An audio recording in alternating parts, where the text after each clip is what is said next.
And now on the line is McKenna. Jane is the CEO of Dóchas. Jane, welcome back to Near FM. Thanks very much, Darren.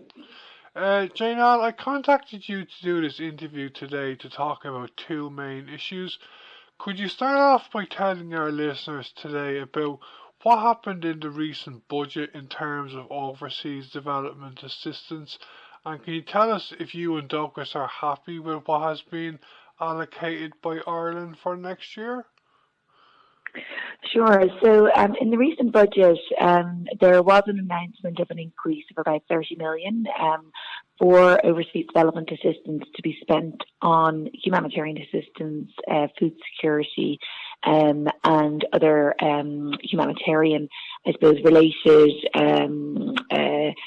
issues. And I think, while this is very much welcome, particularly from all of the international NGOs, we don't really feel it goes far enough. And there's a couple of reasons why. I think we, as Ireland, we've committed to spending 0.7 of our GNI on overseas development assistance. And in order to be on track to achieve that by 2030, we would need to see our budget increase a lot more than 30 million per annum. So we're not really keeping a pace with our commitment, and it doesn't seem like we will be on track to actually achieve that target of 0.7 by 2030 on international development assistance to be spent overseas. And then I suppose if you look at that side, but then also couple that with the fact that unfortunately in the world now there is an escalating number of crises. We don't have to look too far, obviously, to see the huge humanitarian crisis that has emerged now in Gaza. But we also have a number of other conflicts around the world, in particular in Sudan and in Ukraine, obviously, but also continuing in Syria. So you see there's quite a lot of conflicts, and then you also see the impact of climate change.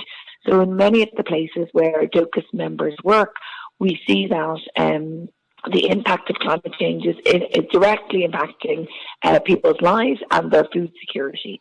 So there is quite a huge food crisis, particularly in the Horn of Africa and other regions, where because of adverse weather events, there has been, I suppose, there's really a number of, failed rainy seasons, which has led to not enough crops and really not enough food for people in particular regions that are the worst affected by climate change. So we're saying that there is the needs of individuals, particularly in the global south, is escalating rapidly, and that's due to conflict, but it's also due to climate change and food insecurity. And that's where we see that actually this budget, unfortunately, did not go far enough. We know that the Irish government is very supportive of ODA. We saw that at with the Taoiseach and the Taoiseach and Eamon Ryan's presence at the UN Security Council this year, at the UN SDG Summit. And we say, actually, Ireland is committed, where they stood up and said Ireland is committed to achieving the Sustainable Development Goals. Well, part of that is also how we will support others to do so. And we feel that we could have gone further in that regard. Okay, we'll move on to the other reason why we're doing this interview today, and you've already mentioned it already. Jane, can you give our listeners on the RFM today a bit of context, please, as to what your member organisations and Dóchas have been doing in Israel or Gaza over the years, and then tell us what they have been telling you about the situation on the ground at the moment? Sure. So a lot of the Irish NGOs have been working in Gaza, in the West Bank, in Israel for a number of years, for decades even. And, and they still have partners and staff on the ground today in Gaza. So there would be some organisations that your listeners would be familiar with, organisations including Trogra, ActionAid, Christian Aid and Oxfam. They've been operational in Gaza and continue to provide that level of support. We see other organisations like Goal that are really stepping in and scaling up their operations in the region in response to the escalating needs. And then you have the likes also of the Red Cross, the Irish Red Cross, UNICEF, who are also supporting in the region and are really calling for an immediate ceasefire. So many of these organisations, are very familiar with the context, have been working in this country and in this territory for a long time, and their staff and partners have actually been caught up in the conflict. Organisations are very concerned for their own staff well-being, and they've heard reports of many staff who have lost their homes, who have been forced to flee to the south of the country, who have lost family members as well. And I think, the communication situation is extremely challenging. However, despite, I suppose, these significant challenges, many of their staff and partners on the ground are persevering in trying to provide as much assistance as they can. And that would be really in the form of, cash vouchers, and distributing hygiene kits, providing and supporting medical doctors and medical teams to do health clinics in the area. But we know, in effect, really, that there's not enough aid getting into Gaza. Obviously, the border has been open for a number of days now to allow aid trucks in, but it's really only a trickle of what is needed. And that's why I suppose all of the organisations have come together and said, an immediate ceasefire is really needed, but also we need to be able to have humanitarian aid be able to get into Gaza at scale and safely so that they can distribute it also. I saw a podcast of you talking on Tonight VMTV a couple of days ago, although I didn't see the whole programme. Can you tell our listeners, Jane, on what you were saying on that programme, if you haven't already answered it? Yeah, so I think really, it was bringing home the reality for people today in Gaza. We've seen this. It's, well over 8,000 people have been killed, and there's over 22,000 injured and counting, and obviously there's been a number killed, 1,400 I believe in Israel, and 5,000 injured. The numbers of this conflict are absolutely staggering, and it is really a humanitarian and it's a health catastrophe. There's over 1 million people on the move, and I know it's often quoted, but the size of Gaza is about half the size of County Leitrim. This is the space. It's a heavily congested space where there are, over, 1 million people on the move, 600,000 people sheltering in UN facilities. And so there really is, living under this constant threat and reality of bombardment, and where we know that a number of the civil infrastructure, hospitals have been hit. And there's nowhere safe to go. And I think really, having worked in many conflict areas, it's absolutely imperative that the rules of war are upheld and that the international humanitarian law is adhered to. And what that means is that civilians just cannot be a target.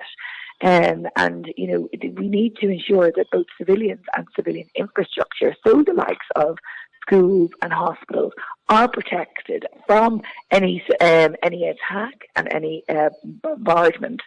And I think that is really critical, because we have seen, unfortunately, that a number of civilians have lost their lives, a number of children have lost their lives, and UNICEF have come out in that regard. The level of scale of destruction and loss of life has taken an immense toll on the people there. And I think, unfortunately, we're going to see the impact of this conflict, even of the last 3 weeks, for years to come. The level of devastation on the ground, but also the level of trauma that people are encountering now will be there for many years to come. And that's why it's so critical, not only that aid agencies can, scale up their response with more aid now, but it's critical that they have the support to be there in the years to come to be able to provide that level of impartial, neutral and independent assistance to people on the ground. Okay, Jane, I know you worked with MSF before. Do you personally have experience of working in any war zones?